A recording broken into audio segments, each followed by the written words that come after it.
Comenzamos este episodio de Pensándolo Bien y hoy nos acompañan dos buenos amigos. Está Andrea Mesa, que es abogada constitucionalista y además trabaja en la Conrad Adenauer en Venezuela, y la amada Alejandro, que es un tipo muy simpático. Y, y el padre Javier Conteras nuevamente. Muchas gracias, Javier, por acompañarnos otra vez. Hoy el tema que vamos a hablar es un tema que propicio para, para este momento que estamos viviendo de la humanidad y de la historia católica, de la historia de la Iglesia Católica en particular, pues, ¿no? Está la sede vacante a raíz de la muerte de Papa Francisco. Estamos a puertas del cónclave. Probablemente este episodio, cuando salga, ya habrá Papa electo, que debe estar en cuestión de unos días, no sabemos cuánto se tardará, pero más o menos no creo que sea una cosa muy larga, pues. Pero más allá de eso, yo creo que sería provechoso y de interés que abordemos un poquito desde la visión de un laico, una laica, y de la visión de un sacerdote, que en realidad tienes un público, Javier, porque hay una cantidad de gente que está de acuerdo con tu enfoque. Y Este, habrá los que no. y habrá los que no, por supuesto, hay opiniones. Pero de tratar de entender un poquito para dónde, según nuestro criterio, debería enfilarse un poco el tema del catolicismo hoy en día en la humanidad, pues, ¿no? Hay un estudio reciente que saca, yo no sé si fue el Pew Research Center o algún centro de investigaciones importante, salió reseñado por el Vaticano, en Vatican News, que habla del crecimiento del catolicismo en el mundo. Estamos hablando de 1.400 millones de católicos en el 24, y ha venido creciendo, viene en crecimiento desde que está Francisco. No sé si es a raíz o como consecuencia de lo que ha representado Francisco para la humanidad o el mensaje de Francisco, que quizás. Lo cierto es que ha habido un crecimiento, ¿no? Y eso primero va contra las opiniones comunes, los lugares comunes de la gente que dice, no, el ser humano hoy no cree en nada, cada vez creen en menos o creen en todo. Es decir, por ahí hay un tema de creencia que pareciera que no es tan duro como estamos hablando. Segundo, lo otro es que la Iglesia Católica tiene un mensaje quedado en el tiempo, atrasado, que la gente no quiere escuchar, que tampoco pareciera, porque hay un crecimiento también importante. Tercero, pareciera que en estos tiempos de redes, de medios y tal, el mensaje insiste en quizás los no católicos y los no creyentes, y también algunos creyentes, es necesario adaptarse a los nuevos tiempos, es necesario cambiar lo que hay que cambiar. O sea, en esas tres premisas yo quisiera que arranque la conversación, pues, ¿no? No sé qué están viendo ustedes, me gustaría hacer un poquito más state of the art, o sea, vamos a ver cómo estamos hoy en día, y de ahí entramos en la discusión. Que comiencen las damas, entonces. Como ustedes manden. Adelante. No, bueno, gracias por la invitación así, que a Juan Salvador, y siempre es bueno hablar con el padre Javier, porque siempre estamos en acuerdos, más o menos, en lugares o espacios comunes, ¿no? Del pensamiento. Yo sí creo que la iglesia entra ahorita en un reto que no solamente tiene la iglesia, o sea, es un reto que tiene el mundo entero y es ir en contra de la hiperpolarización. Y yo sí creo que aquí viene en juego como qué va a ser o cómo va a ser este nuevo papa y este nuevo papado para la iglesia. Creo que es importante porque el mundo no es el mismo que el mundo que recibió a Francisco, ¿no? El mundo de hoy es un mundo mucho más polarizado que el mundo de hace 13 años, que hace 13 años parecía que el centro político en el mundo estaba más, o las cosas en el mundo estaban más calmadas, pero hoy en día no lo vemos así. Y yo sí creo que la iglesia tendría que buscar, sin entrar a ser una iglesia política, porque eso también cansa y a veces tampoco le gusta tanto a la gente, pero sí la iglesia, a mi criterio, tendría que buscar un rol más diplomático, de entrar más a ver cómo también resuelve o ayuda a resolver los problemas mundiales. Y este problema de la polarización, a mí me parece que incluso hoy en día, viendo las redes, está llegando a la elección del papado, ¿no? Están como las dos grandes tendencias, los hiperliberales y los hiperconservadores. Entonces uno ve que toda la opinión va en todo esto, o en esa polarización que también está llegando ahí. Y yo sí creo que habría que ver cuáles son esas figuras más de centro, más calmadas, sin que tampoco sea el hiperconciliador. Porque, bueno, también hay que marcar posiciones claras, fuertes. Y yo sí creo que en ese sentido, Francisco fue un papa que se abocó mucho a los temas internos de la iglesia y a resolver problemas internos de la iglesia, pero también hizo a la iglesia una iglesia más de todos, ¿no? O sea, como una iglesia más cercana, una iglesia mucho más abierta. Y yo creo que ahí se ve lo que tú estás diciendo de la cantidad de católicos, del aumento de los católicos, ¿no? Y yo lo conversaba con muchos amigos que esta Semana Santa yo veía mucha más gente en las iglesias y sobre todo más gente joven. Y me estaba preguntando por qué. Y creo que hay una parte que sí es moda, que es como esta ola conservadora que la gente le está dando por ser católico ahora por moda, pero también hay una realidad y es que la iglesia también, o lo que hizo Francisco para mí fue traducir en un lenguaje más humano y más filosófico lo que es la iglesia realmente, porque no es que Francisco dijo algo totalmente distinto o cambió la forma en que vemos la iglesia, él simplemente lo dijo con palabras más sencillas. Y eso creo que también parte de que era latinoamericano, era un tipo mucho más cercano, y sí creo que si bien yo quisiera que viniese alguien que fuese muy similar, también sí creo que sería bueno para la iglesia alguien que también, si bien vea los asuntos internos propios de la iglesia y cómo crece la iglesia, también miremos un poquito a lo que está pasando en el mundo y ver cómo la iglesia puede ser ayuda bueno, los millones de problemas que tenemos. Hay un episodio en los evangelios, y con eso te paso otra pregunta, Javier, que están los apóstoles viendo para el cielo en el momento que Cristo se eleva y se va. Y le aparecen dos personas de blanco, dos ángeles, y dicen, ¿qué hacen ustedes viendo para arriba? Pónganse la pila y empiezan a trabajar. ¿Cómo vemos para abajo? Bueno, gracias por la invitación, gracias Andrea. Quiero volver antes de responder esa pregunta con una de las premisas que colocabas al principio sobre el crecimiento numérico de los católicos. Siento que para entender ese crecimiento numérico hay que entender también la diversidad de carismas y de eclesiologías que hay en el mundo. Valdría la pena ver en qué continentes, en qué sectores, en qué regiones ha crecido más la afiliación de fe a la Iglesia Católica, porque en la diversidad es que creo que ese número realmente se puede entender positivamente. De lo contrario sería un acto casi proselitista de medir fuerzas y es todo lo contrario de lo que planteaba Francisco. Entonces, bueno, yo por eso pondría ahí como un asterisco del valor real de ese dato puede estar en eclesiologías que van haciéndose más atractivas y tratando de ayornarse sin perder la fidelidad real que es al Evangelio y a Jesús. También me gustaría decir que puede ser un falso dilema, como bien lo planteaba Andrea, el tema de buscar entre conservadores y progresistas dentro de la Iglesia. Porque si se ve así, la elección del Papa carecería de lo que nosotros desde la fe abonamos como un hecho, que es la acción del Espíritu en el cónclave. Se reduciría solo a un encuentro político donde se sacan cuentas. Que también, o sea, que realmente eso también ha existido en el sentido positivo de la expresión, pero creo que no se reduce a la búsqueda de un papa conservador o de un papa progresista. Creo que dentro de este cónclave lo que tiene que haber es una capacidad de reconocer la realidad del mundo en la que la Iglesia está llamada a dialogar, con apertura en lo que debe ser realmente sujeto de apertura, con, no digamos con posiciones cerradas, pero sí como con recobrar el valor de lo que tiene para mucha gente el diálogo entre lo más conservador o lo más progresista, por usar esas expresiones, pero que en el fondo la intención sea siempre buscar a Jesús. Creo que ese es el reto del nuevo Papa, creo que es el reto de la Iglesia, y cerraría este punto recordando la definición que nos trae el Concilio Vaticano II, que la Iglesia es el pueblo de Dios. Muchas veces parece que la Iglesia es solo la institución. La institución tiene unos retos, el pueblo de Dios como creyentes que somos tiene otros retos. ¿Cómo empezar entonces a que esos retos confluyan en un intento de fidelidad a Jesús? Y respecto a lo que planteas de ese episodio del Evangelio, ¿cómo miramos hacia abajo y no miramos solo hacia arriba? Teniendo absoluta conciencia, y eso lo da es la fe, que la fe es una relación, de que mi relación con Jesús es mi relación con los hermanos, con mi entorno. Difícilmente podemos ser buenos cristianos si no nos hacemos cargo de la realidad del que está a mi lado, que sufre, que se alegra, que tiene sueños, que tiene frustraciones.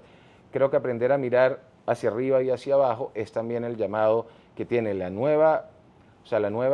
nuevo papado, independientemente de quién sea elegido, nosotros como pueblo de Dios y el mundo entero, si lo quiere ver incluso más allá de la fe, es hacerse cargo de la responsabilidad y la corresponsabilidad que tenemos a la hora de recrear nuevas oportunidades. Francisco fue el Papa, o sea, a ver, Caro Bottila, o sea, Juan Pablo II y Benedicto XVI fueron papas del Concilio Vaticano II. Es decir, trabajaron activamente, eran los teólogos que estaban expertos y tal, o sea, participaron en el Vaticano II.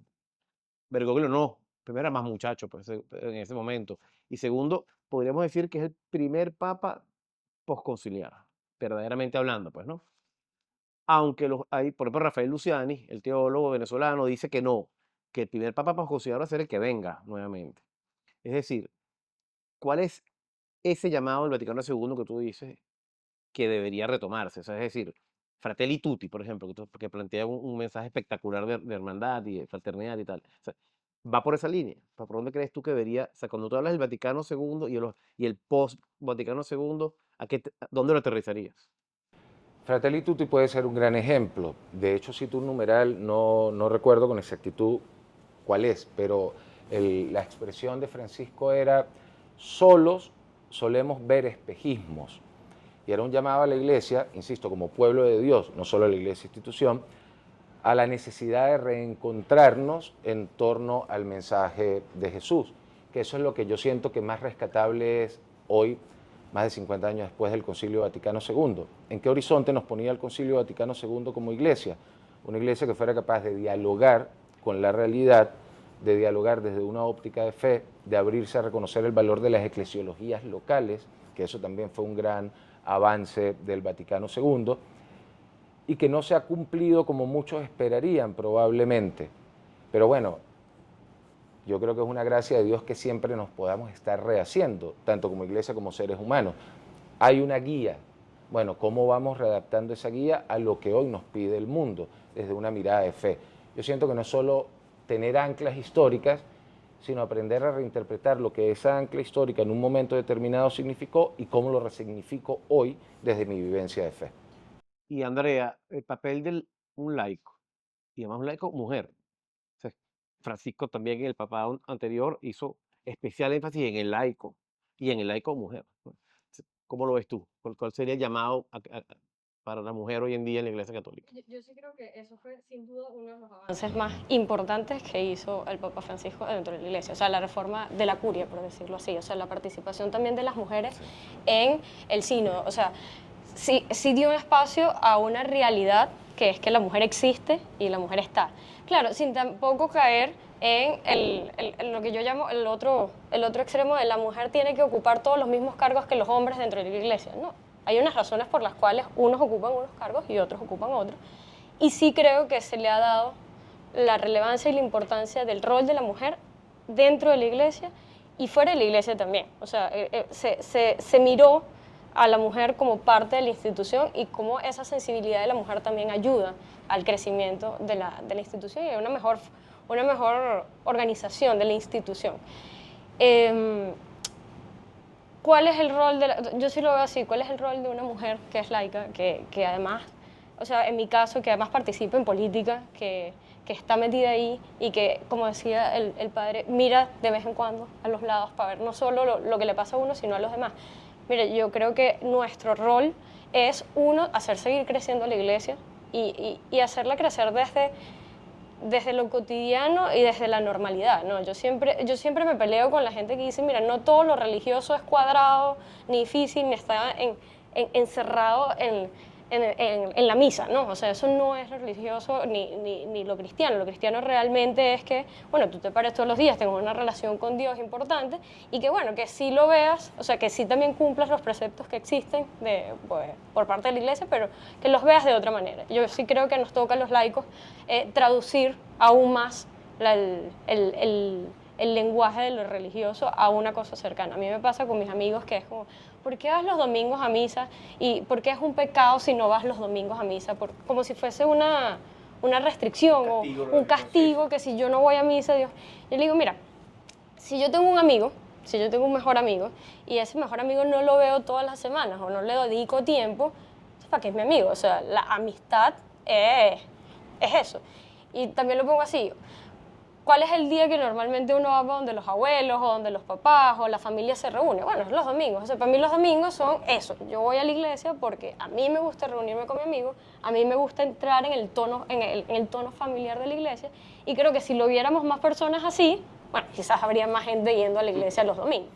Si no voy, o sea, nadie te va a regañar porque no vayas el domingo para donde tus abuelos, pero tú sabes que había un debercito moral ahí de ir a donde la abuela el domingo. Eso creo yo es el rol de los laicos, y sin duda es vernos, no solo, tú decías ver para abajo, y eso creo que tiene que hacer el Papa, ¿no? O sea, no solamente ver hacia arriba, sino ver los problemas terrenales, pero nosotros los laicos también tenemos que vernos a los lados. O sea, ahí, o sea, nuestra sociedad no va a ser mejor, en la sociedad mundial, no estoy hablando nada más del país, sino de la sociedad mundial, no va a ser mejor si yo no entiendo que sí existe un ejercicio de la libertad, pero también tiene que haber responsabilidad en el asunto, ¿no? No me puedo separar a que solo me importe lo que me está pasando a mí y lo que pueda sucederme, sino lo del lado, lo vimos. Bueno, este Papa tuvo una particularidad, la pandemia.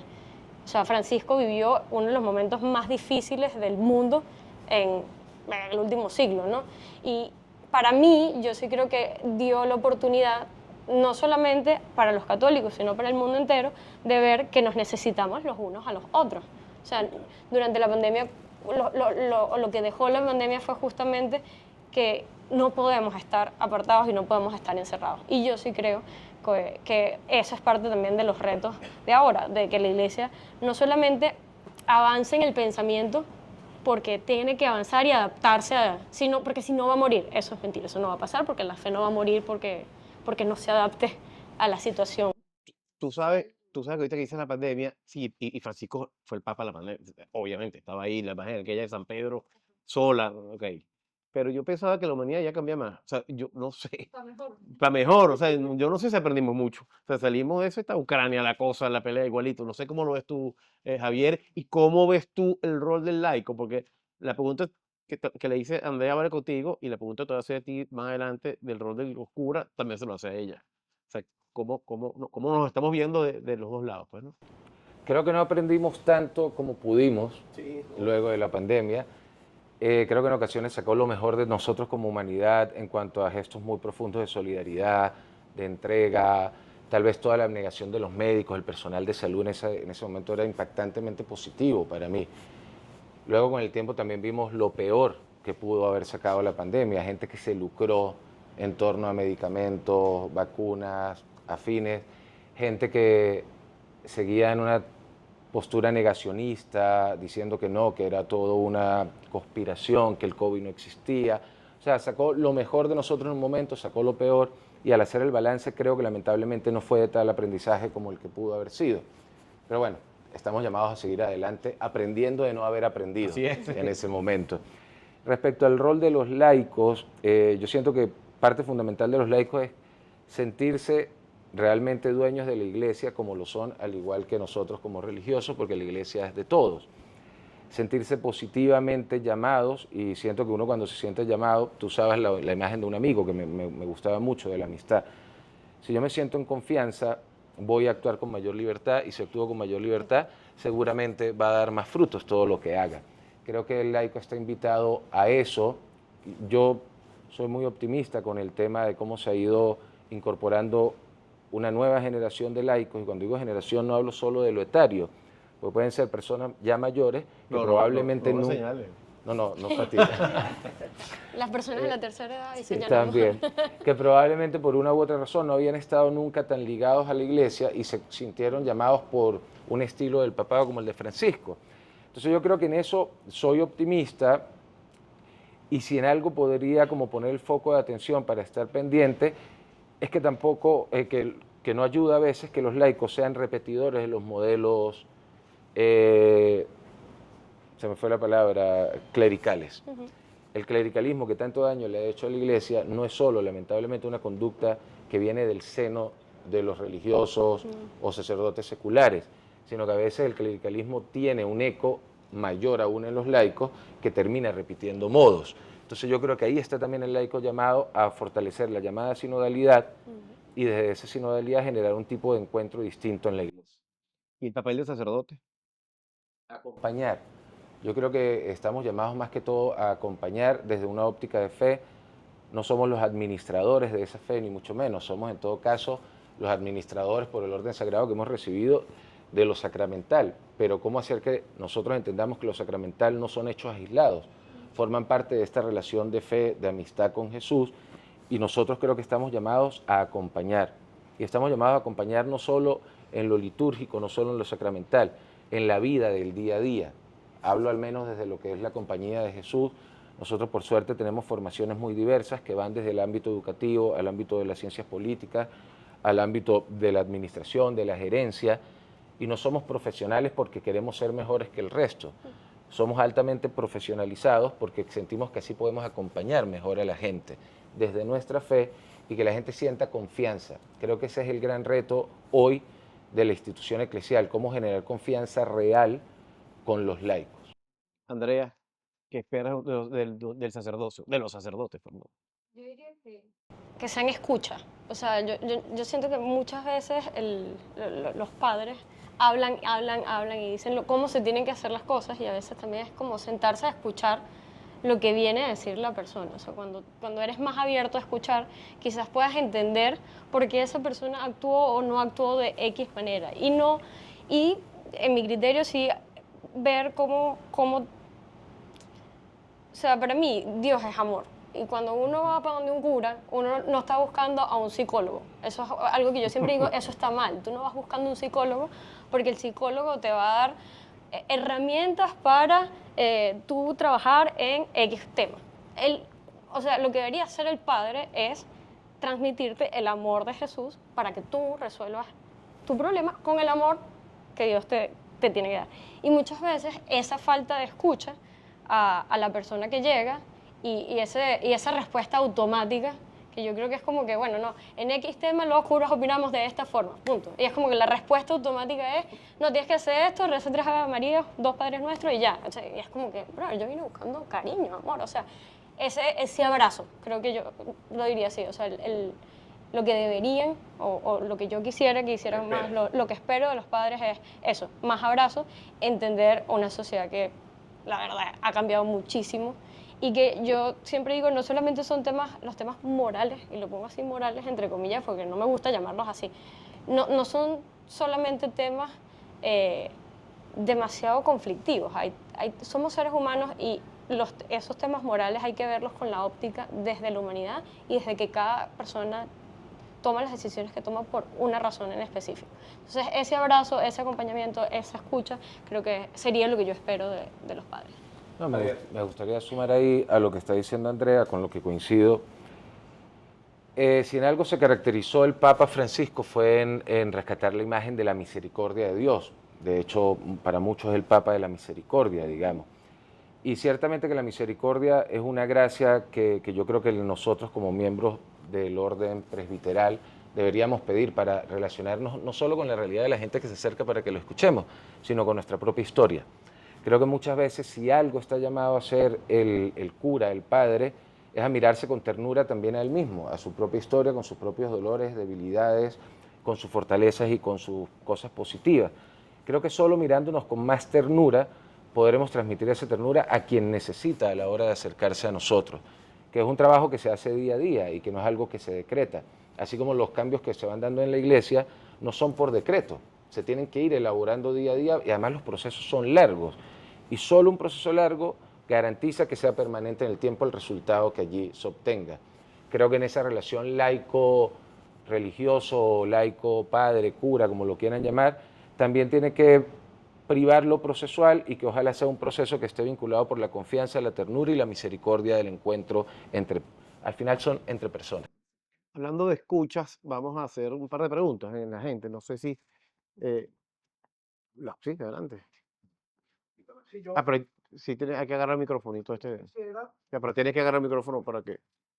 a mí me parece que, a mí me parece que la, Ahí está bien, lo puedes dejar ahí. a mí me parece que la cosa es bastante más complicada, con el debido respeto y reconociendo por supuesto que no es precisamente mi campo. Pero creo que el mensaje de Francisco va mucho más allá de lo que hemos analizado. El mensaje y el reto de Francisco, creo yo que está en un llamado muy serio a que la iglesia tiene que volver al evangelio, que es bien interesante la cosa, porque es volver al evangelio además con una visión del nuevo tiempo, porque en este momento se está extinguiendo la generación de la cual yo formo parte, por cierto, que ya estamos los viejitos de salida, sí, pero se plantean unos retos totalmente nuevos, totalmente inéditos, absolutamente distintos a todo el pasado. Cuando digo ese llamado a volver al evangelio, pero es que, no sé, es que tengo que explicar un poquitico porque me preocupa, ¿no? Es porque plantea una visión totalmente distinta de lo que debe ser el papel del cristiano actual. Porque el mundo es distinto, el mundo es mucho más grande ahora que el mundo del cual se ocupaba la iglesia hasta estos tiempos. Porque la iglesia llegó a un momento en que simplemente había zonas que eran misioneras, pero misioneras así como de conquista. Pero es una estructura que también empezó a cambiar Francisco. La iglesia tiene que cambiar esa estructura monárquica que ha privado en la iglesia durante demasiados siglos. Francisco dio pasos muy serios en ese sentido. Francisco puso orden en la parte económica de la iglesia, que es una parte muy importante, y metió el dedo en la llaga y duro y feo, porque sabe que ahí hay grandes problemas, porque estaba consciente de que había grandes problemas. Y creo que todos esos retos están allí pendientes. Por ejemplo, el papel de los laicos, también ahí hay que poner seria visión, porque ya aquella iglesia que contaba con recursos que daban estados y daban reyes ya no existe. La iglesia tenemos que mantenerla nosotros, los cristianos. Y eso implica unos retos muy grandes, porque hay unos templos terribles, mente grandes, costosos, para los cuales, ¿de dónde van a salir los recursos si ya no existen esos reyes famosos? Entonces tenemos que ser mucho más solidarios, mucho más participativos los cristianos. Inclusive en todas las cosas, en lo que es mi profesión. Yo me he cansado de llamar, por ejemplo, en mi parroquia, al padre, llamarle la atención y decirle, padre, necesitamos actuar un poquitico como se hace en las iglesias americanas, convocar a los laicos para que hagamos la música del templo, para que participemos en la música del templo. Es decir, hay que diseñar una serie de estrategias novedosas, muy novedosas y muy revolucionarias en todas las áreas. Creo yo que ahí es donde están los restos. Gracias. ¿Qué opinas, Javier y Andrea? Sí, yo estoy completamente de acuerdo en que los retos son mayores a lo que hemos conversado por la naturaleza del espacio y del tiempo. Solo decir que si el reto mayor, como usted lo identifica, es volver al Evangelio y a Jesús, siento que con todos los límites vamos por buenos pasos, porque lo que hemos estado hablando es de misericordia, de solidaridad, de una iglesia más sinodal, y eso es el Evangelio. La misericordia con la que Jesús miraba a los pecadores, la horizontalidad con la que Jesús salía a comer e invitaba a comer o aceptaba la invitación de un recaudador de impuestos, la alegría del encuentro en las bodas de Caná, cuando multiplica el vino para que la gente siga festejando la vida. Creo que por ahí hemos dado buenos pasos como iglesia. Falta, infieri, siempre nos estamos haciendo y la iglesia se está haciendo también día a día. Evidentemente hay retos más institucionales como el tema que usted menciona de lo económico. Y claro está, bien recuerda también Jesús en el Evangelio que no se le puede servir a dos señores o aquello de donde está puesto, donde está tu tesoro, allí está tu corazón.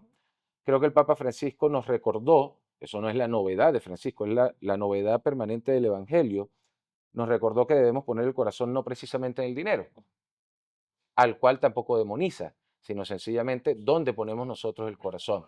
Y en eso la iglesia tendrá que seguir afinando detalles.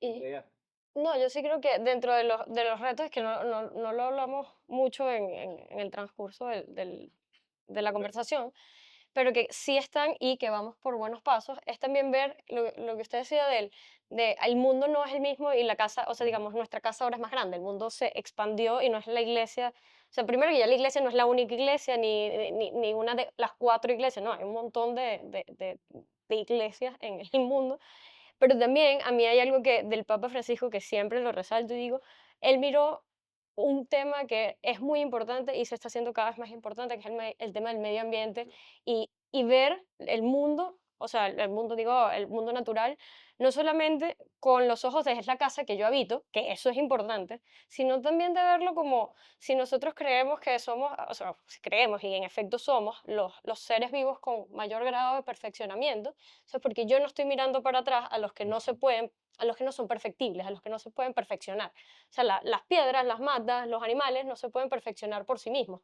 Los únicos que tenemos capacidad de perfeccionarlos, de cuidarlos, de mantenerlos, somos nosotros.